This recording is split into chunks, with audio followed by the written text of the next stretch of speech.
is my crop of Italian tomatoes from my greenhouse. The crop this year isn't as good as in previous years, and I think I put that down to a lot of very hot weather we've had in the UK this year. Anyway, I'm going to do the same as I do every year and turn these tomatoes into passata. I say passata, you say passata. Now it doesn't matter if you have the odd one in there that isn't quite ripe, you won't notice it, but avoid the green ones. First thing I like to do is sharpen my knife because it makes it easier to cut the tomatoes. Then take a tomato, remove any stalk and just cut it into quarters lengthways. Now I like to use Italian tomatoes, partly for the flavour, partly for the fact they don't have quite so many pips.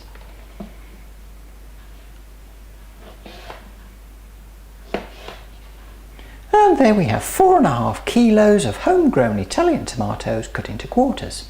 Put them into a nice big pan with enough capacity for all the tomatoes.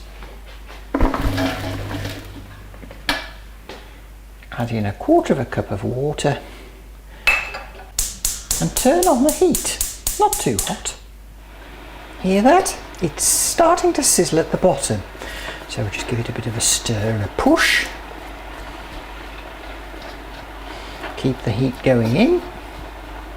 Now at some point you'll start to see steam coming off the tomatoes. When that happens, pop on the lid.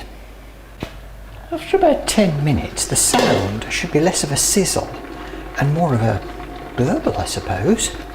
Give it another stir. You can start to see the liquid forming now. Pop the lid back on.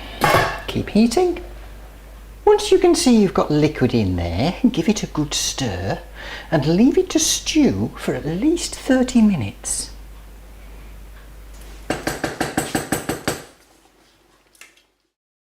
After about half an hour, your tomatoes should have completely turned to mush. If they haven't, just keep cooking until they do. Then turn off the heat and allow to cool a little. Now comes the fun bit, she said sarcastically. Using a fine sieve, ladle in some of your proto-passata and use a spoon to press the liquid through.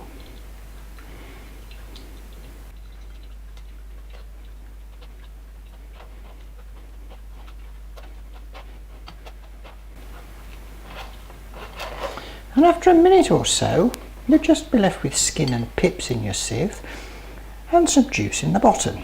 And we can get rid of this.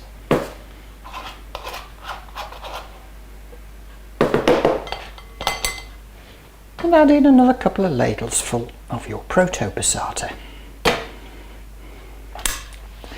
And repeat until you've used up all the stuff that's in the pan. A big pile of skin and pips bad. 3.3 kilos of passata, good. That's probably going to make me around 9 to 10 jars. So I'll put 10 jars in my oven, which is at 105 degrees C, along with 10 lids. You just allow those to come up to temperature.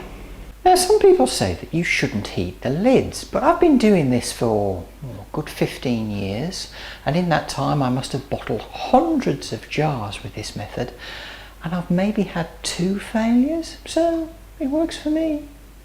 In the meantime, slowly bring the passata back to the boil. Looks like we're back up to temperature. Bubble, bubble, bubble. Give it a bit of a stir. This has taken about 12 to 15 minutes to come up to this stage. By now, our jars should be ready too. Take a hot jar and ladle in your passata and fill it just till it comes up to the neck. Give the top a wipe to make sure you get a good seal and pop on a lid. Tight enough that it just seals. And repeat and repeat and repeat.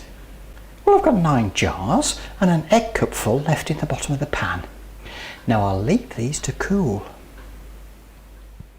When it's cooled, the safety button should pop in on the lid like this. If it doesn't, you can either A, use it straight away, B, pour it into a plastic container and freeze it, Or C, heat it up back to boiling point in a big pan of water and try and reseal using a different lid.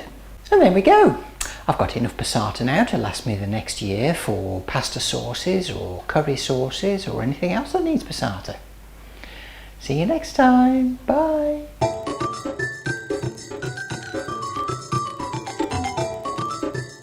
Hold on.